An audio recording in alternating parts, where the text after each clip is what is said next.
fecha que se programó. Por ejemplo, si alguien no se puede examinar el primer parcial el día que nos toca, que creo que es martes, ¿verdad? De la otra semana. Entonces tiene que mandar una constancia del por qué no se examinó y una solicitud. Son dos cosas que se mandan al correo del área básica. Y luego nosotros como docentes tenemos 5 días para hacerle los exámenes y los exámenes normalmente son orales, con cámara abierta. Les comento para que lo tomen en cuenta y traten mejor de examinarse en el día que está planificado su examen. Porque a veces por los nervios, cuando es oral, no se concentran. Dígame, Ludwig. Licenciada, buenas tardes. Con una Buenas pregunta, tardes. ¿el ¿Sí? horario de exámenes ustedes nos lo van a proporcionar? Sí, y de todos modos, cuando se pone el examen en la plataforma, también ahí dice a qué hora se va a abrir. Ah, Pero perfecto. en el calendario dice el horario, solo que, yo creo que si es en clase, uno lo vamos a dividir en 2. Normalmente son a las 6. Ah, ok, perfecto. Sí, esa era mi duda, dónde iba a estar la información como para ver cuáles eran los que nos tocaban durante esa semana y cuáles eran los Fíjese que, horarios. claro, no se ha compartido todavía el calendario porque me parece que no ha sido firmado. Por eso yo les comenté que los exámenes iniciaban el 28, Ok, para que ustedes ya supieran. Incluso creo que les dije con qué cursos empezábamos, cuál seguía, etcétera, etcétera, pero no han podido trasladarles el calendario oficial porque todavía no está firmado, me imagino, porque si no ya lo hubiesen compartido. ok. Muy bien, licenciada, muchas gracias. Para servirle.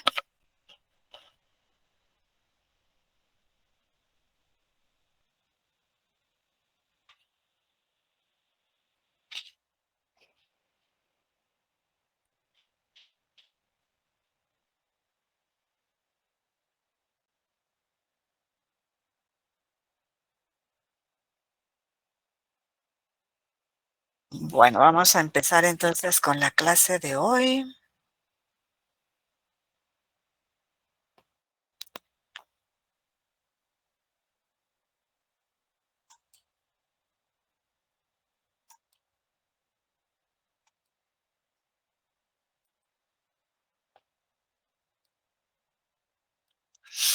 Lo último que vimos fue la investigación, los enfoques cualitativos y cuantitativos. Eso fue lo que vimos el último día de clase. Y hoy nos tocan las fuentes de investigación científica, porque así como hay enfoques para la investigación, también hay fuentes de investigación. O sea, las fuentes es donde nosotros recurrimos para obtener la información relacionada a nuestro trabajo de investigación. Entonces podemos decir que estas fuentes de investigación científica son todos los materiales que se revisan de una manera selectiva y que nos proporciona información sobre el problema objeto de la investigación. Y mediante su uso se pueden realizar preguntas de investigación y proponer hipótesis que nos auxilien en la construcción del nuevo conocimiento. Esto con la recolección de información que vamos a realizar, porque estas fuentes de información nos permiten recolectar información relacionada al tema objeto de nuestra investigación, valga la redundancia. O sea que nosotros cuando ya tenemos un problema que nos inquieta y que queremos investigar, entonces ya sabemos sobre qué queremos investigar y tenemos que buscar libros, tesis, revistas, etcétera, etcétera, que contengan este tipo de información. Entonces, en base a ello, nosotros ya podemos empezar a hacer nuestra investigación, ya que para poder realizar una investigación, siempre tenemos que tener en cuenta 2 cuestiones muy importantes.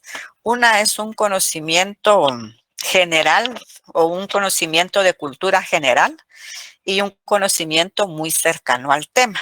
Porque si nosotros ya tenemos toda la teoría, ya leímos, entonces ya tenemos ese conocimiento y podemos nosotros de una forma más fácil plantear nuestro problema y también nuestras hipótesis. o nuestra hipótesis. Entonces podemos decir que las fuentes de información se clasifican según el nivel de información que aportan en primarias, en secundarias, algunos también toman en cuenta las terciarias y hay otras clasificaciones que podrían también darse.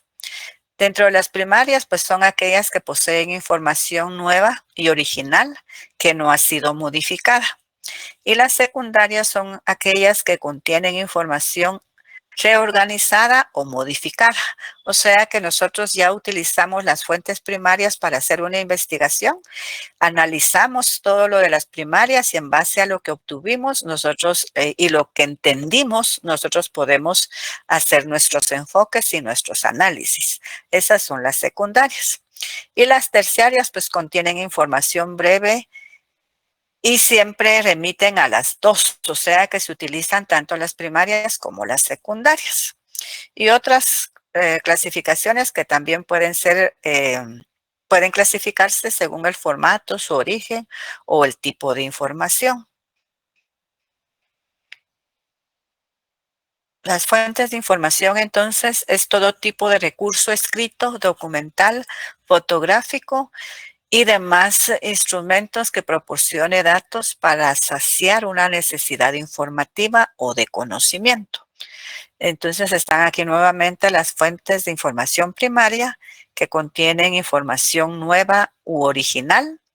La información secundaria ya se procesan mediante análisis, interpretaciones y reorganización de datos. Información de fuentes primarias, o sea que las secundarias se obtienen de las primarias.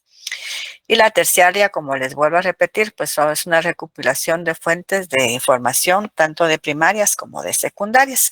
En el libro no aparecen estas terciarias, pero es importante que se conozca que existen también las terciarias, que es la unificación de ambas, tanto de primarias como de secundarias. Entonces, las fuentes primarias son fuentes de primera mano. La información es original, entre las cuales podemos mencionar tesis, libros, monografías, artículos de revista, etcétera, etcétera. Estas fuentes manifiestan un punto de vista directo del tema que se está investigando. Y el investigador será el encargado de darles un uso e interpretación. Además, también pueden utilizarse audios, videos, actas, entrevistas, encuestas, etcétera. Cuando hablamos de monografías, ¿ustedes saben cuáles son las monografías?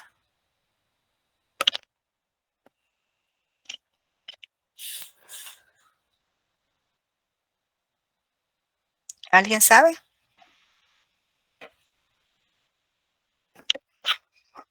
Un trabajo científico escrito.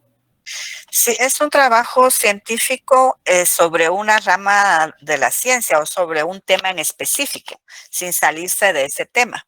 Y son trabajos no tan extensos, son tal vez de unas 25, 30 páginas, donde se aborda un tema y se amplía y con datos de primera mano, por ejemplo, o datos que son primarios. Entonces, esas monografías normalmente se utilizan mucho en investigaciones. A eso se refieren las monografías.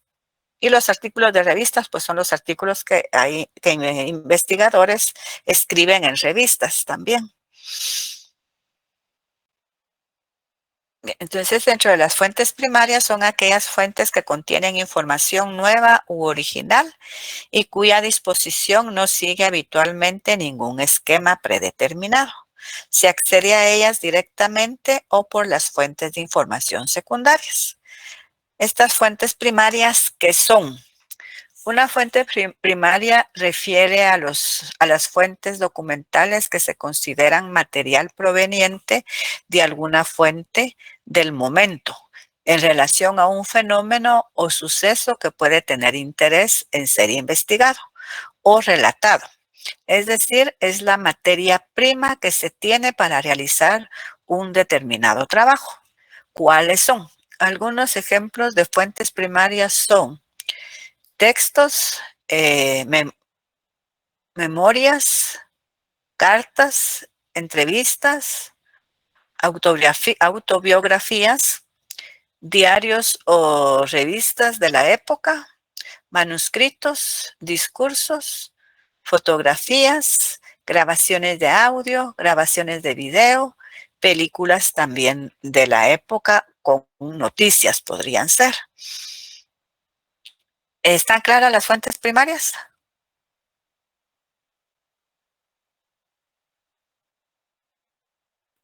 Sí, licenciada. Sí, licenciada.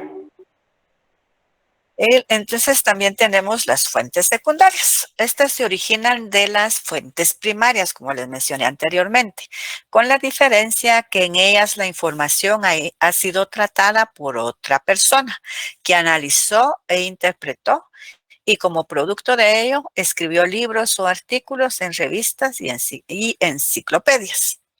Estas fuentes y su uso proporcionan la calidad científica al trabajo de investigación y se requiere un uso ético, o sea, debe citar correctamente los libros que se utilizan.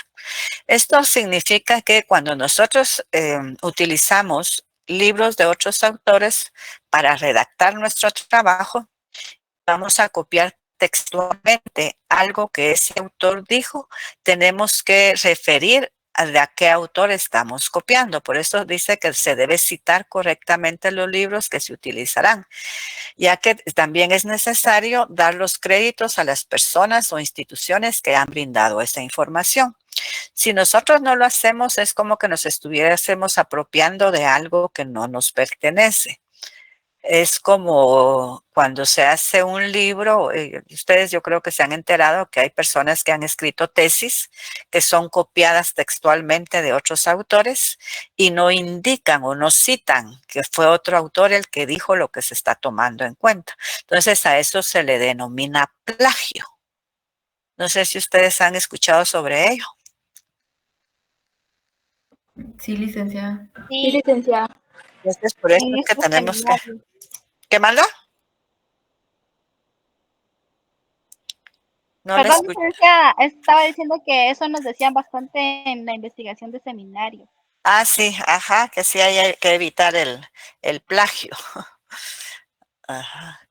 Bien, entonces estas fuentes secundarias interpreta y analizan fuentes primarias. Las fuentes secundarias son textos basados en fuentes primarias e implican generalización, análisis, síntesis, interpretación o evaluación.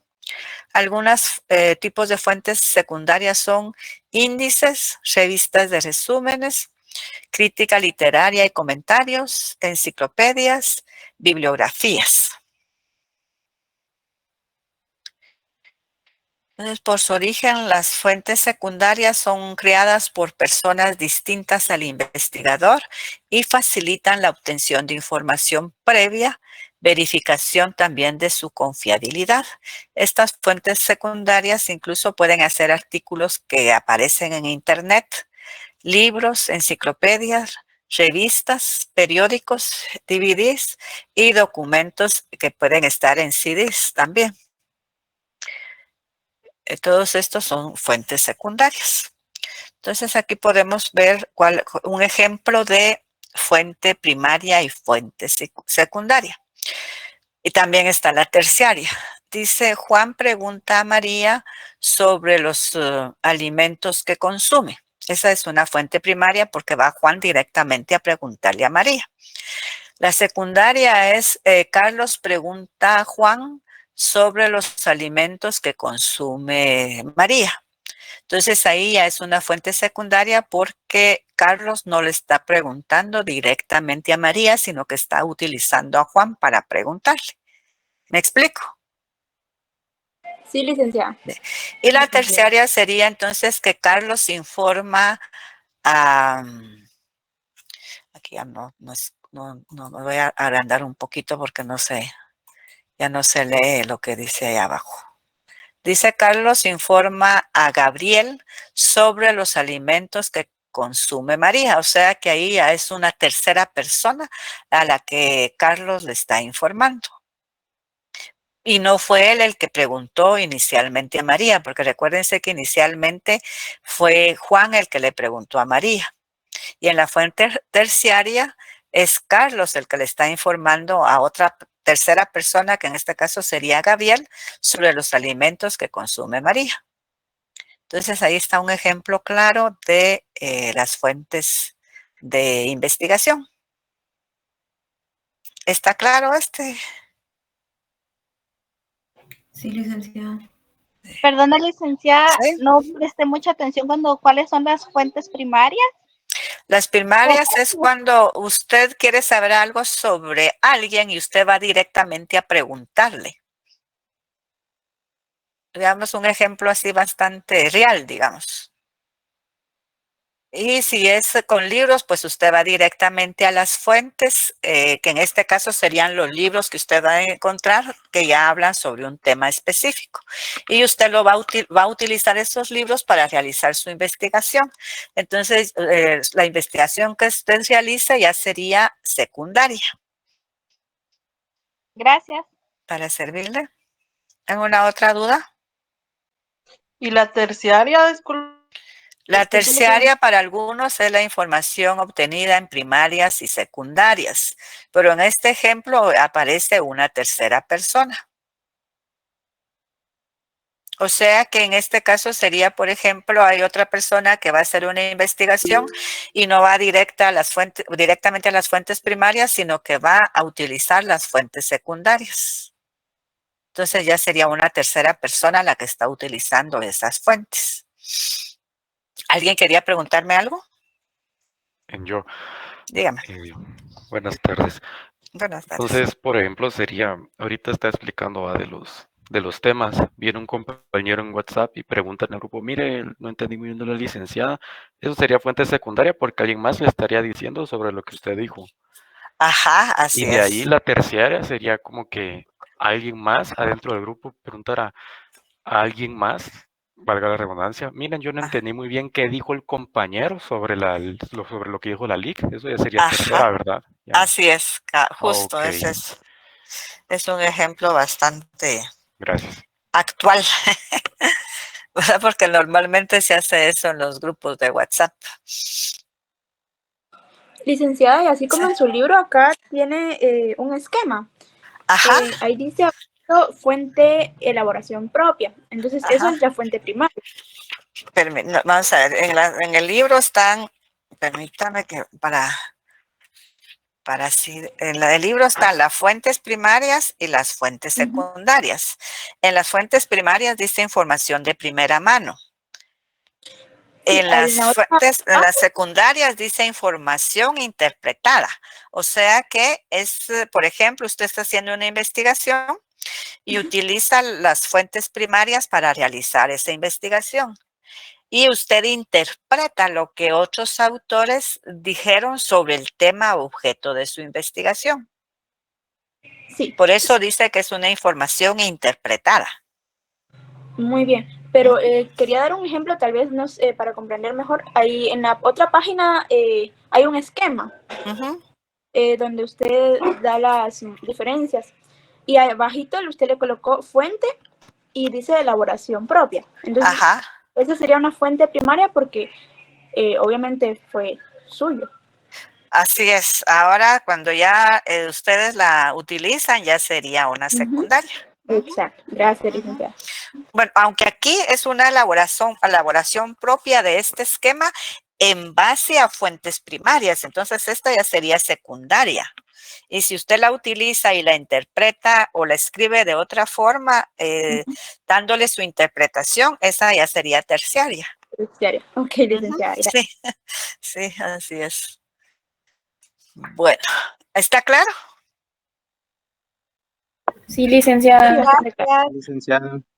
Bien, entonces vamos a la técnica y el método, ya que para poder realizar nosotros trabajos de investigación, cualquier trabajo que nosotros realicemos, siempre vamos a utilizar una técnica y siempre a la par de la técnica va a ir el método. Entonces aquí vamos a ver la técnica, el método. Dentro de los métodos está el método dialéctico materialista, el método metafísico idealista y el método científico.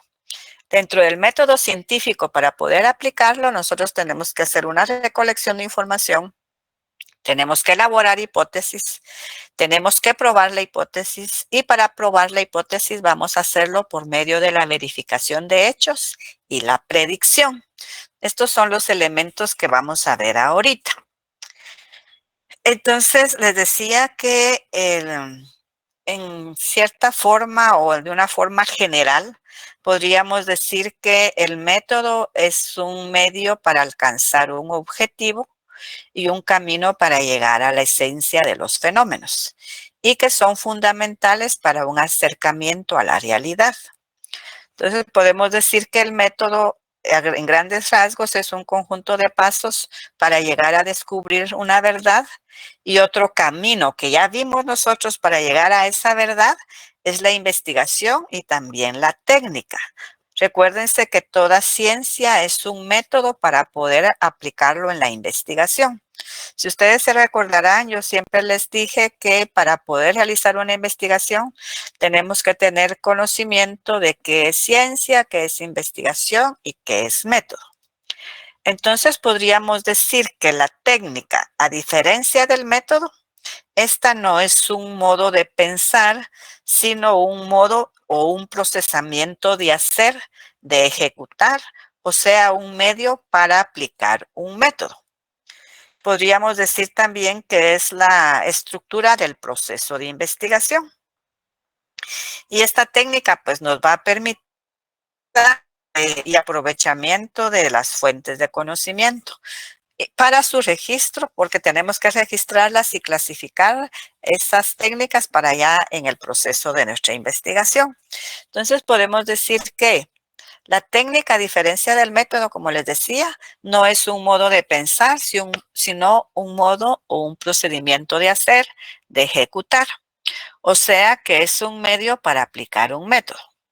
Es la estructura del proceso de investigación y esta técnica nos va a permitir la búsqueda, individualización y aprovechamiento de las fuentes de conocimiento y el registro y clasificación de los datos. Entonces, ¿cómo vamos nosotros a registrar y clasificar esos datos que tenemos del tema objeto de la investigación? ¿Cómo creen ustedes que lo vamos a clasificar?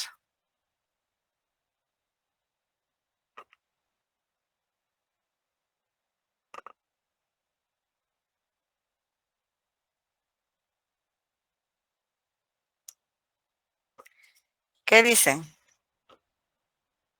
¿Qué vamos a utilizar nosotros para clasificar esa información que ya obtenemos o que ya tenemos para realizar nuestra investigación?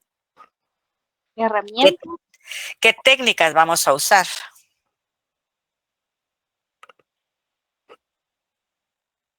Como la entrevista. No, es que aquí estamos hablando de cómo vamos a hacer el registro o clasificación de esos datos.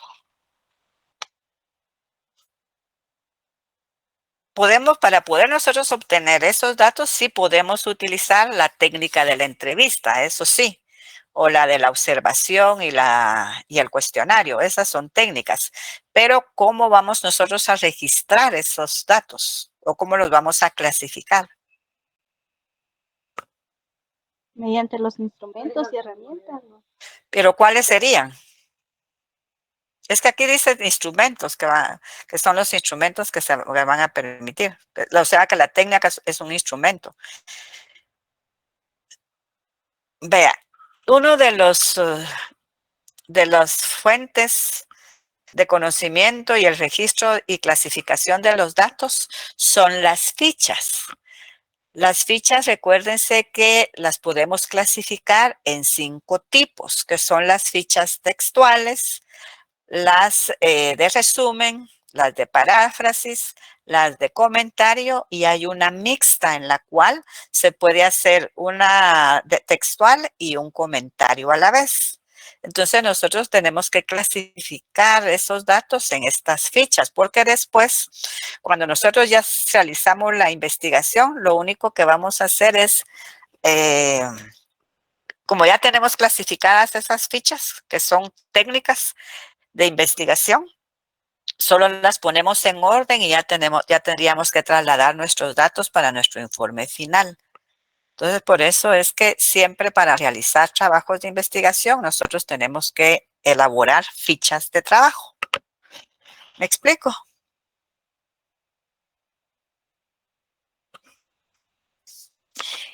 No me avisaron de cómo se llama que están esperándome para... Y se me fue otra vez. Perdón para los que no les había dado acceso, pero estábamos concentrados en el tema, en que me respondieran. Dígame, Luis. Sí, licenciada, buenas tardes. Buenas Disculpe. tardes. Y ese ejemplo o un ejemplo de esas fichas, ¿cuáles serían? Fíjese que están en la tercera unidad del ¿cómo se llama? De los temas, que es sobre la tercera unidad, trata de, le voy a decir, permítame que ahorita son las técnicas bibliográficas y documentales. Y dentro de esas técnicas bibliográficas y documentales de la investigación científica están las fichas. Entonces las vamos a ver ahorita en el tercer capítulo. Estas fichas varían mucho porque ahorita lo que pasa es de que hay varias formas de ficha. Están las fichas que son por medio de las normas Chicago y otras que son por medio de las normas APA. La que más se utiliza en actualidad son las fichas por medio de las normas APA. Entonces, como les digo, estas las vamos a ver más adelante. Pues la textual, como su nombre lo indica, nosotros copiamos algo de otro autor exactamente como está en el original. Esa es una textual. Una del resumen, pues vamos a resumir lo que otros autores dijeron, pero sin alterar lo que los autores dijeron, y también el resumen debe de hacerse con las palabras del autor.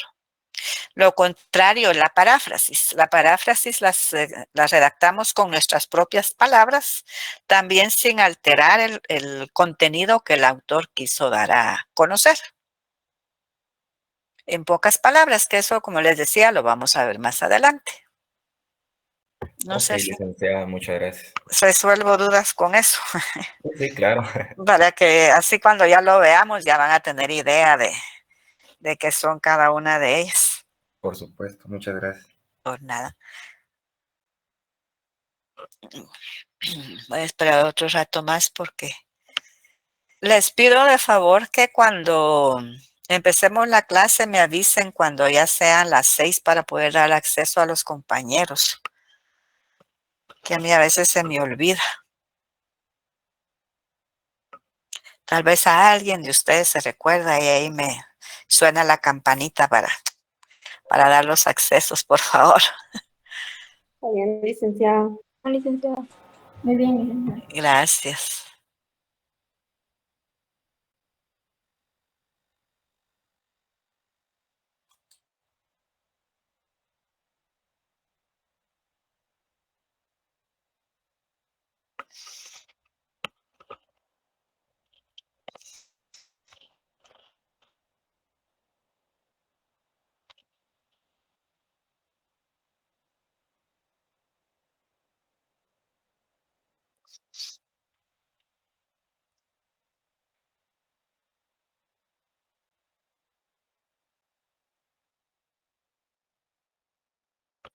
Y si alguien les puede avisar a los que no están pendientes que ingresen ya, porque ya voy a dejar de dar nuevamente accesos. Y ahorita sí ya no voy a dar.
Estuvo bueno que cambiaran la configuración del grupo de WhatsApp porque ponen tantos mensajes que se pierde la esencia.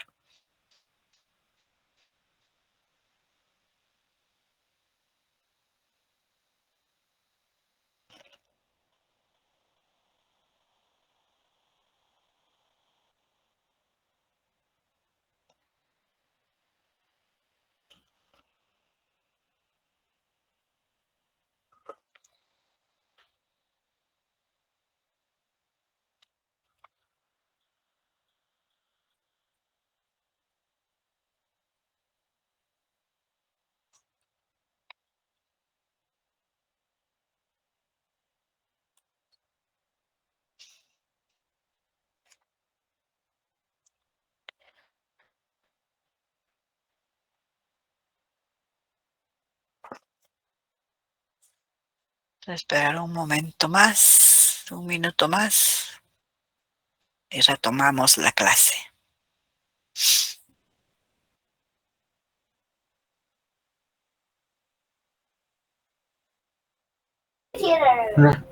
Una pregunta, licenciada. Dígame. ¿Ya habían empezado la clase? ¿De qué ratos? Y la empiezo normalmente a las 6:20. Hoy la empecé un poquito más tarde, la empecé como a las 6 menos...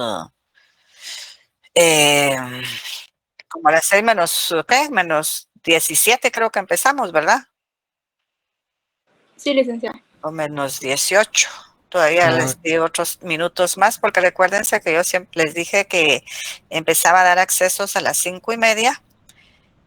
Empezábamos las clases a las 6:20 y luego a las 6 les doy nuevamente acceso. Solo que hoy sí se me pasó el horario de las 6 para volver a dar accesos, entonces por eso es que estoy dando accesos ahorita, porque me pasé de las 6.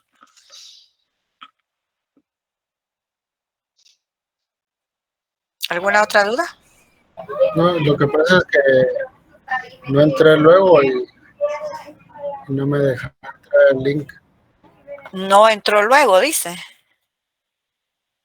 No. ¿Pero desde a qué hora se estaba pidiendo acceso? Como a las 45. Ah, no, esa hora ya había empezado clases. Bueno, vamos a continuar entonces.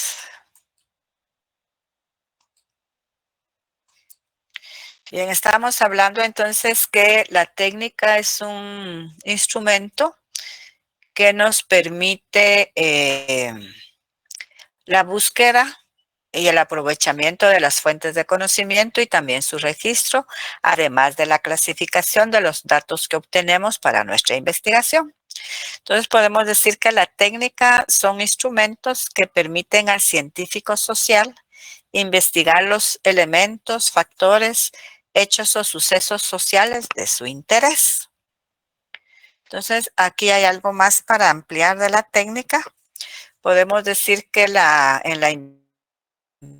pues como definitivamente vamos a utilizar libros. Esto pues se apoya en la recopilación de antecedentes a través de documentos gráficos formales e informales. Cualquiera de estos sean donde el investigador fundamenta y complementa su investigación con lo aportado por diferentes autores. Los materiales de consulta suelen ser las fuentes bibliográficas, iconográficas, fonográficas y algunos medios magnéticos. Todos estos los vamos a ver en el tercer capítulo. Entonces podemos decir que la técnica es indispensable en el proceso de la investigación científica, ya que integra la estructura por medio de la cual se organiza la investigación. La técnica pretende los siguientes objetivos: ordenar las etapas de la investigación, aportar instrumentos para manejar la información, llevar un control de los datos y orientar la obtención de conocimientos. Estas técnicas de investigación pueden ser también la encuesta, la observación. Bueno, en la encuesta se divide en la entrevista y el cuestionario. No es que se divida, sino que normalmente la encuesta se puede dar por medio de una entrevista y un cuestionario. ¿Alguien quiere decir algo? Que está abierto ahí un micrófono. Bien, entonces podemos decir que las técnicas son los medios o instrumentos de investigación o todas las herramientas que permiten llevar a cabo el estudio o análisis de un objeto de conocimiento. Y de acuerdo a la selección del método a emplear y tomando como base su enfoque, las técnicas también deben de tener relación con el método que se va a utilizar, porque no puede pensarse en la aplicación de una técnica independientemente del método. Por eso les decía que las técnicas y el método siempre van unidos en una investigación.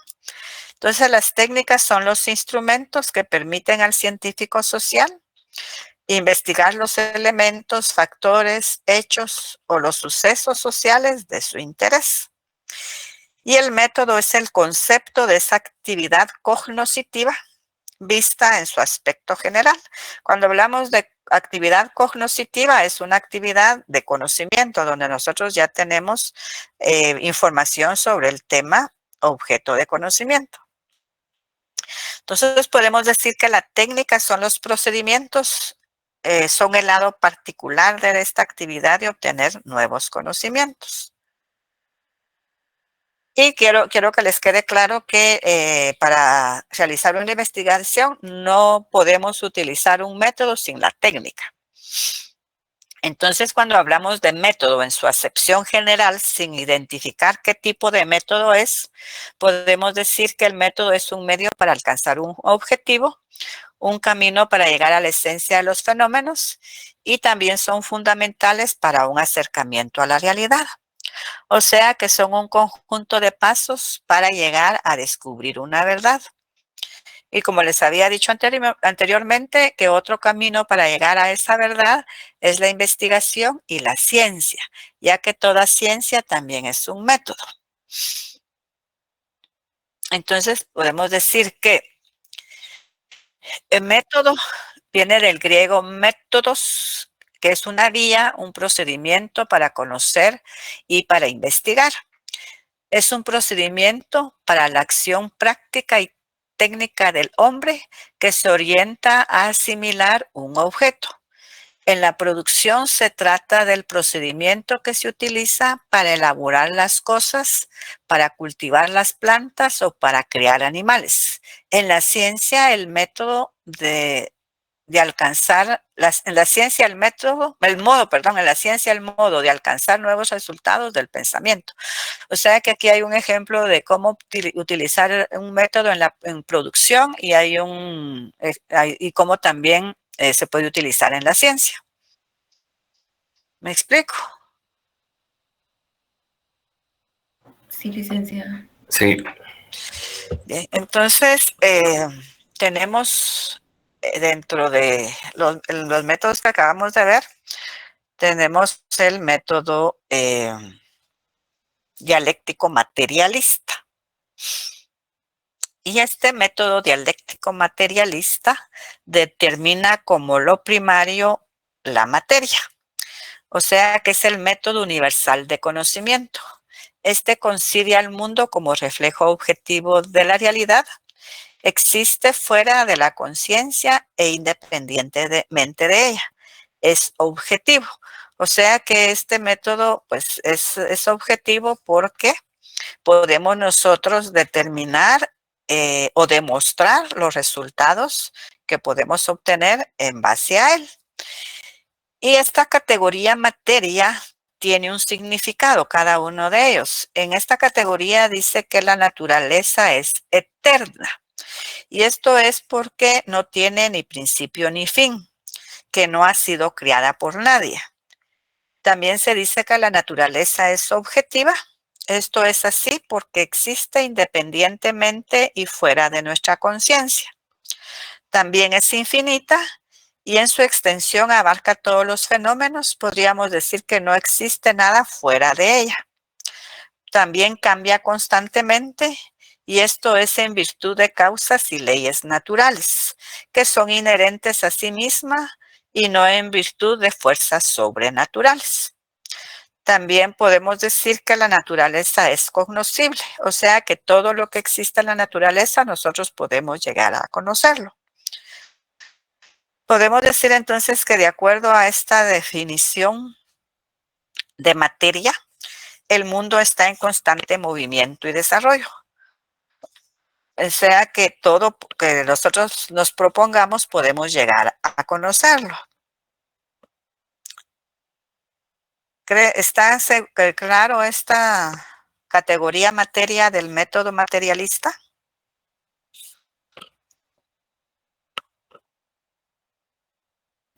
Sí, licenciada. Aquí hay algo más para compartirles, para que quede más claro. Tiene algunas características, o sea, las características del método de la dialéctica, porque recuerden que es materialista dialéctico. La característica esencial del método dialéctico es que considera los fenómenos históricos y sociales en continuo movimiento. La dialéctica es el conjunto de leyes generales que explican el movimiento o los cambios que tienen lugar en la realidad y en su totalidad, es decir, la explicación de los cambios constantes que ocurren. Su esencia está determinada por las fuentes teóricas y científicas y por las categorías fundamentales del movimiento, del espacio y del tiempo. Hay aquí una posibilidad y realidad. Podemos decir que lo nuevo no surge súbitamente, sino que surge en base a nuestras investigaciones que realizamos. Primero aparecen las premisas o condiciones que determinan su origen, después estas se desarrollan y perfeccionan bajo la norma de las leyes objetivas. Surge un nuevo objeto o fenómeno. Las premisas del origen de lo nuevo son conocidas con el nombre de posibilidad. Ejemplo, todo estudiante universitario tiene la posibilidad de formarse y graduarse en un profesional. El profesional es una realidad, o sea que ustedes ahorita tienen esa posibilidad de formarse y graduarse como profesional. Y cuando ya lo hagan, ya va a ser una realidad. No va a estar solo, digamos, en la mente, sino que ya lo pueden demostrar en una realidad. Y la realidad es una posibilidad ya cumplida.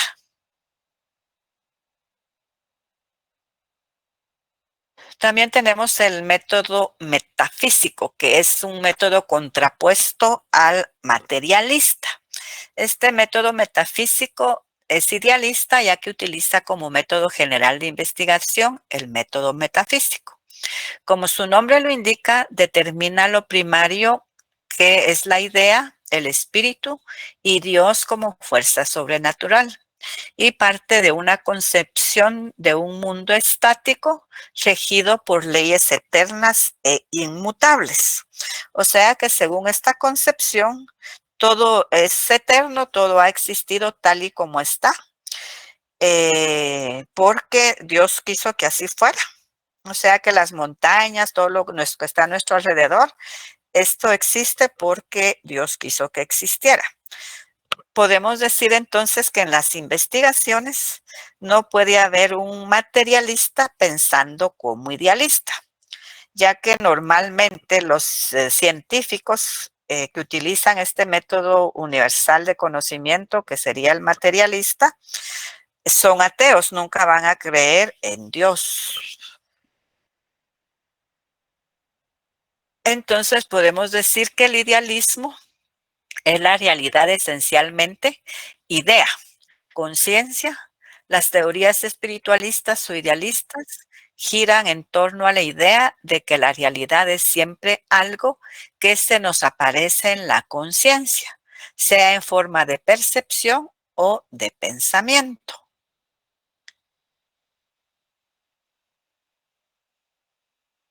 Aquí hay un panorama de la metafísica o idealista. Dice, ha sido objeto de críticas porque por su excesiva generalidad, o sea, generaliza sin tener las pruebas. Formular interrogantes que solo son contestadas por especulación. Y hay una imposibilidad de verificar sus enunciados. Por ejemplo, si yo les digo que realicen una investigación para demostrar la existencia de los ángeles, ¿será que ustedes la pueden hacer? No. Imposible. No. Ajá, así es. O sea que por eso es que se dice que tiene la imposibilidad de verificar sus enunciados, ya que todo lo de este método está en nuestro pensamiento, es según nuestras creencias, es así como nosotros vamos también incluso a actuar. ¿Me explico la diferencia entre cada uno de ellos? Sí, licenciada, gracias. Tanto idealista como materialista.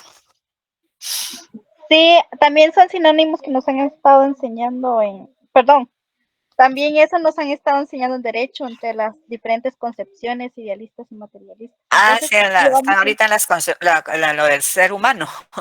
Sí, entonces vamos como relacionándolo también con su clase, gracias. Ajá, sí, porque recuérdense que hay dos concepciones del origen del ser humano, la científica y la idealista. La científica, pues, es la que vino del mono, ¿verdad? Y según las fases que fue realizando, ya se volvió en ser humano. Y la que sería el idealista es que el ser humano, su origen es porque Dios quiso que así fuera y fue por medio de Adán y Eva. Esa es la concepción, digamos, idealista o metafísica. En pocas palabras, aunque me imagino que en derecho ustedes lo vieron más ampliamente.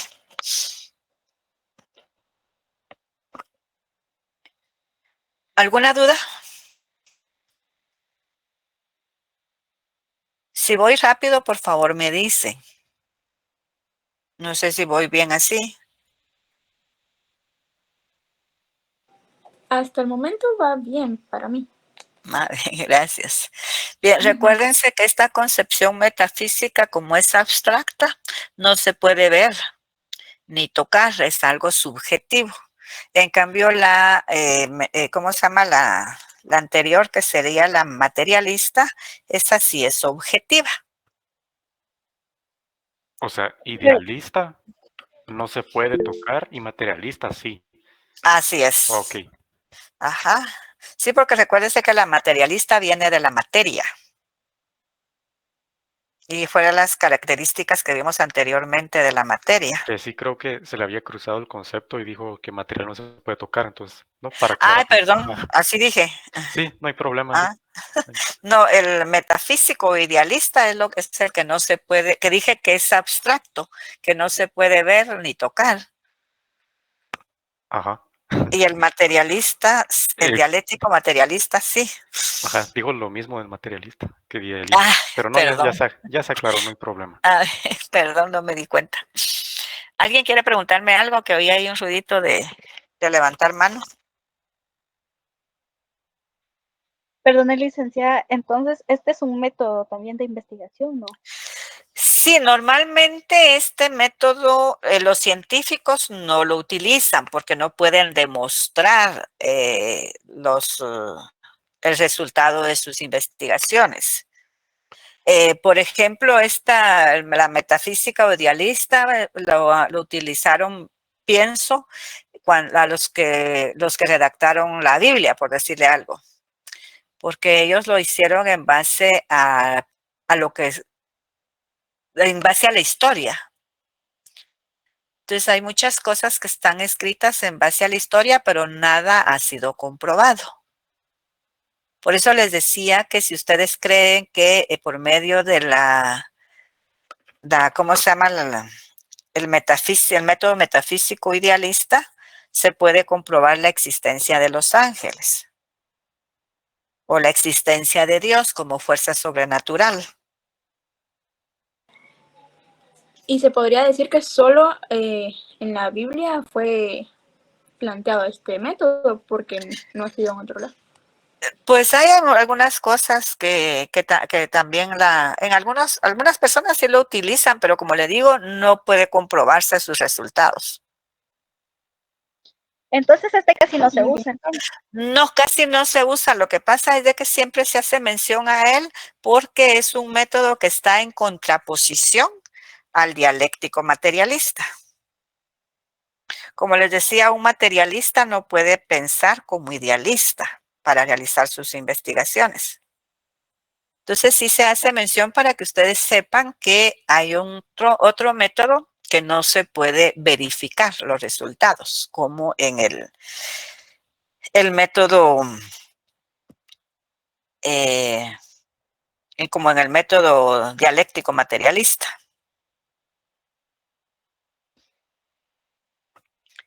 ¿Alguien quería preguntar algo? Maritza Pérez tiene levantada la mano. No logro ver nada. ¿Quería preguntar algo? Se equivocó. ¿O la levantó sin querer? Ya, sí, sin querer la levanté, perdón. Ah, muy bien. Bien, entonces continuamos con el método científico. Dijimos que el método científico, para poderlo aplicar, tenemos que tomar en cuenta o sea, por regla general consta de 3 pasos, que es la recolección de la información, la elaboración de hipótesis y esta comprobación de la hipótesis también, o la prueba de hipótesis, que serían los 3 elementos que no debe de dejarse a un lado para aplicar el método científico. Y dentro de esta prueba de hipótesis, pues lo podemos hacer por medio de la verificación de hechos y la predicción. Entonces, podemos decir que el método científico es un proceso sistemático y razonado que se sigue para la obtención de la verdad en el ámbito de la ciencia. Su propósito es encontrar conocimientos generales, ciertos y comprobables. Se integra de una serie de procedimientos o pasos racionales en los que se plantean los problemas, las hipótesis científicas y se ponen a prueba.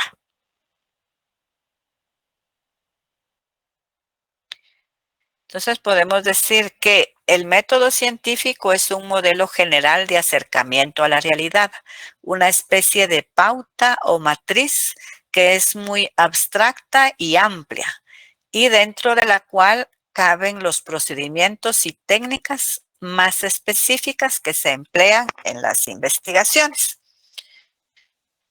Entonces, este método científico lo podemos aplicar por medio de observar, plantear preguntas, generar una hipótesis, conducir un experimento, buscar la conclusión y de último reportar los resultados. También podemos decir que este método científico tiene algunas características. La primera es que se sustenta en la confrontación sistemática del saber, partiendo de la hipótesis para su comprobación. Busca la verdad. Es un método abierto porque permite la concurrencia de otros métodos y técnicas. Por eso es que es un método abierto. También es un método autocrítico en el sentido que cuando la hipótesis no puede comprobarse, se rechaza automáticamente. También es un método dinámico, permite el planteamiento del problema para investigar, su discusión y comprobación. Por eso es que es un método dinámico. Como les decía, por regla general consta de estos 3 pasos, que es recolección de información, elaboración de hipótesis y prueba de hipótesis. No sé si hay alguna duda.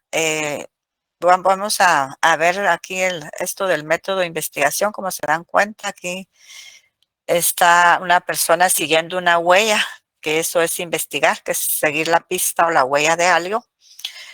Y aquí hay una diferencia de método científico y de investigación científica, para que ustedes vean cuál es la diferencia entre cada uno de estos términos. El método científico es un procedimiento para descubrir las condiciones en las que se presentan sucesos específicos. Es táctico, trasciende los hechos, verificación empírica, autocorrectiva, progresivo y objetivo. Y la investigación científica es un proceso que procura obtener información relevante para entender y verificar el conocimiento. Utiliza datos primarios, es objetiva, tiene como base el método científico, nos permite establecer contacto con la realidad. Entonces aquí está la definición o lo que significa cada uno de estos elementos de una investigación.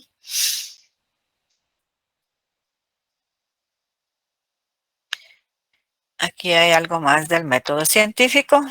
Para poder aplicar el método científico, como hablamos anteriormente, hay que hacer un planteamiento del problema, que sería la primera etapa. En este caso vamos a hacer una observación para reconocer el problema. Luego se da la formulación de hipótesis. En esta, pues, hay que hacer suposiciones verosímiles y contrastables para explicar el problema.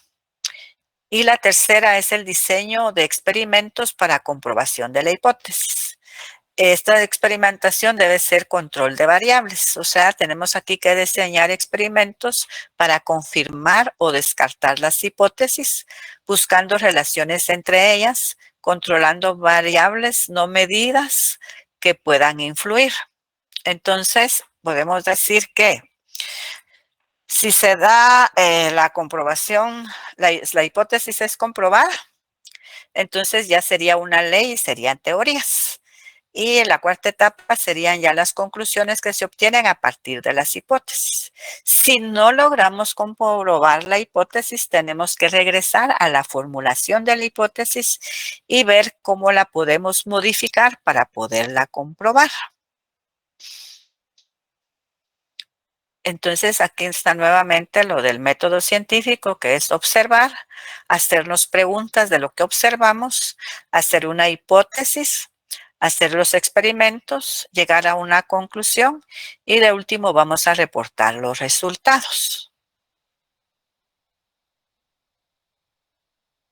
Entonces, podemos decir que el método científico, vamos a hacer observaciones, preguntas, hipótesis, experimentación, conclusiones, documentación y vamos a hacer descubrimientos para seguir aprendiendo, porque la aplicación del método científico no es solamente para llegar a la esencia de un solo fenómeno, sino que va a ser para llegar a la esencia de varios fenómenos. Entonces, recuérdense que el conocimiento no es patrimonio de nadie y cualquiera lo puede obtener, siempre y cuando tenga la intención de tener nuevos conocimientos.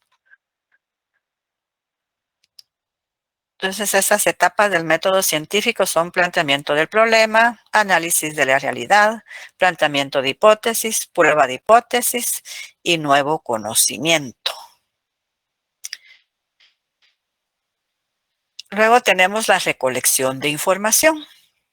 Para recolectar la información, nosotros tenemos que hacer el acopio de toda la información necesaria, ya que si omitimos algo, puede no llegarse a la respuesta adecuada o bien puede obtenerse un resultado equivocado. Era lo que yo les decía en la etapa empírica, en el proceso del conocimiento, que si nosotros no analizamos todas las teorías que tenemos, dejamos algo sin hacer. Por eso es que hay que utilizar en el análisis la síntesis, porque por medio de la síntesis nosotros podemos encontrar lo que no hicimos con el análisis, lo que no encontramos con el análisis. Entonces, y cuando nosotros no hacemos un buen análisis de los documentos que tenemos, entonces sí podemos llegar a este resultado equivocado, o sea, a no poder comprobar nuestra hipótesis. Entonces, la recolección de datos no se recopilan como un fin en sí mismos, sino como un medio para describir los hechos que están tras los datos. ¿Qué es una recolección de datos? Los métodos de recolección se pueden definir como el medio a través del cual el investigador se relaciona con los participantes para obtener la información necesaria que le permita lograr los objetivos de la investigación. Entonces, va a recolectar los datos, como dijimos, ya sea con fuentes primarias o secundarias.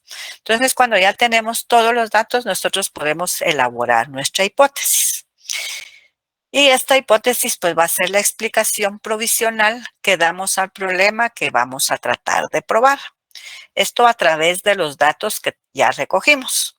Estas deben demostrarse con elementos objetivos. Aquí hay algunas definiciones de hipótesis. Según Kerlinger, en su libro de 1983, él dice que la hipótesis son las herramientas más poderosas para lograr conocimientos, que son afirmaciones que pueden someterse a prueba y mostrarse como soluciones probablemente ciertas.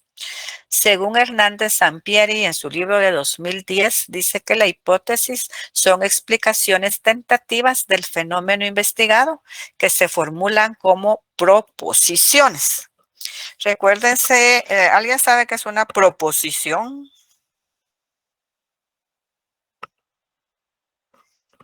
¿Son oraciones?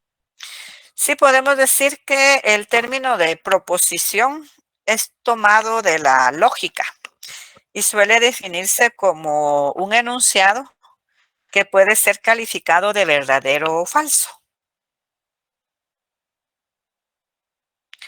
Y también puede utilizarse como una frase o una oración, como usted decía. Dígame. Buenas noches, Lick. Buenas noches. También se podría denominar como una propuesta, ¿no? La hipótesis sí podría ser una propuesta. Sí podría ser una propuesta pendiente de confirmarse, porque sí, la hipótesis es, digamos, algo no verídico, algo sujeto a comprobación y tiene varias definiciones. Estas que yo encontré acá se las estoy compartiendo para que vean que siempre va a ser lo mismo, porque según Kerlinger dice que son las herramientas más poderosas para lograr conocimientos y son afirmaciones que pueden someterse a prueba y mostrarse como soluciones probablemente ciertas. Y Sampieri dice que son explicaciones tentativas del fenómeno investigado que se formulan como proposiciones. Y como ya les mencioné, las proposiciones son enunciados que pueden ser calificados como verdaderos o falsos.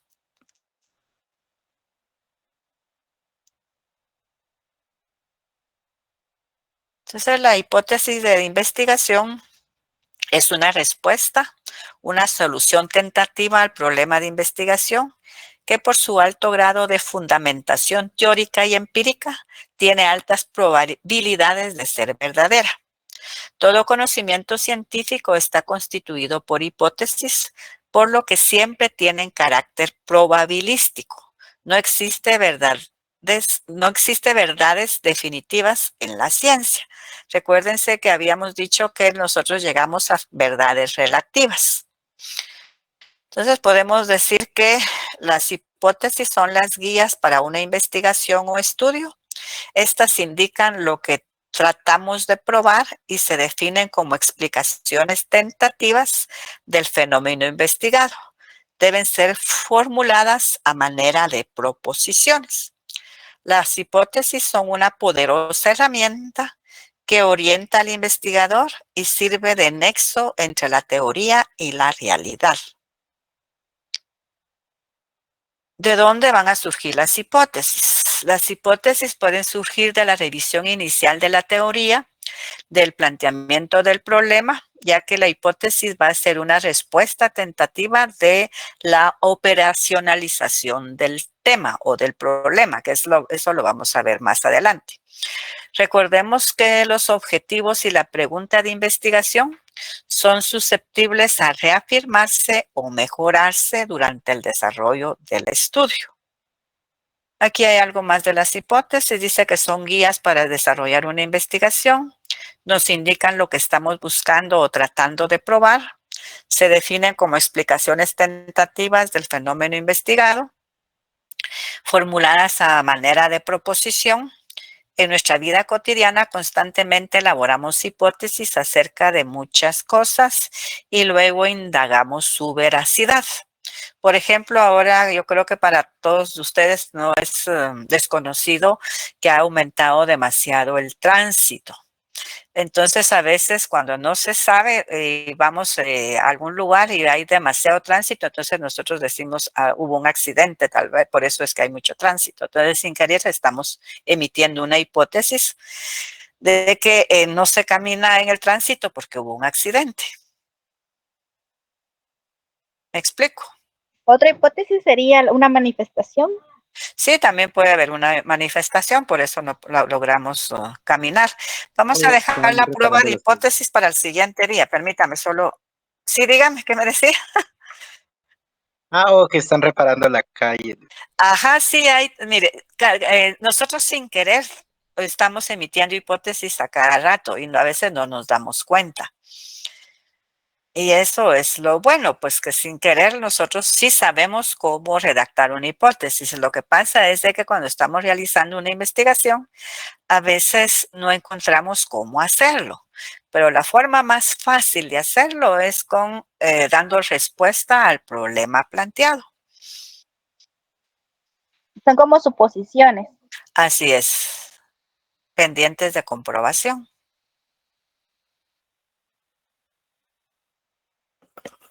Vamos a dejar, como les decía, la última parte de la hipótesis, que es su comprobación para el siguiente día, porque ya son las -10 casi, así tienen tiempo para tomarse un cafecito antes de entrar a la otra clase. Díganme, ¿quién levantó la mano? Creo que fue Ramiro, ¿no? ¿O se equivocó? Sí, Eric.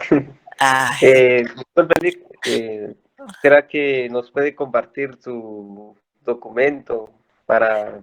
Fíjese que es que lo que pasa es de que esto que yo les comparto es lo que yo hago para poderles dar la clase, o sea que es un trabajo que yo realizo para que ustedes me comprendan mejor el tema.